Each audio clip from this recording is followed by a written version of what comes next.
ഇന്നത്തെ ചന്തയിൽ കുഞ്ഞിക്കോയക്കാൻ്റെ കെയർ ഓഫിലുള്ള 2 തള്ളയും കുഞ്ഞുങ്ങളുണ്ട്. പശുവും പൈക്കിടാവും. ഒന്ന് ഇവിടെ ഉണ്ട്, ഒരു ആവറേജ് വലിപ്പമുള്ള പശു കുഞ്ഞും. മറ്റൊന്ന് ഇതാണ്, അവിടെ കൂടുതൽ ചളയതുകൊണ്ട് അങ്ങോട്ട് പോകാൻ പറ്റുന്നില്ല. മൂരിക്കുട്ടിയെന്നാണ് പറഞ്ഞത്, ചെറിയ കുട്ടി, 2-3 ദിവസമായിട്ടുള്ളൂ.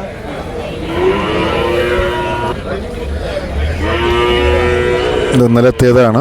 അതുപോലെ തൊഴുത്തിൽ ഞാൻ കഴിഞ്ഞ ആഴ്ച വീഡിയോ ഇട്ടിട്ടുണ്ടായിരുന്നു. തൊഴുത്തിൽ ഒരു 3-4 ചെന ഉള്ളതുണ്ട്. ഒക്കെ പ്രസവിക്കാറായതുമാണ്. ഇനി ഈ കൂട്ടത്തൊക്കെ ഇറങ്ങാനുള്ളതാണ്.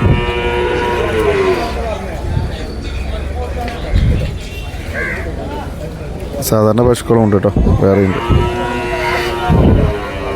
മുപ്പരവിടെ ഉണ്ട്, ചെറിയ റെസ്റ്റിലാണ്. കസ്റ്റമർ വരുമ്പോഴാണ് ലൈവ് ആവുള്ളൂ.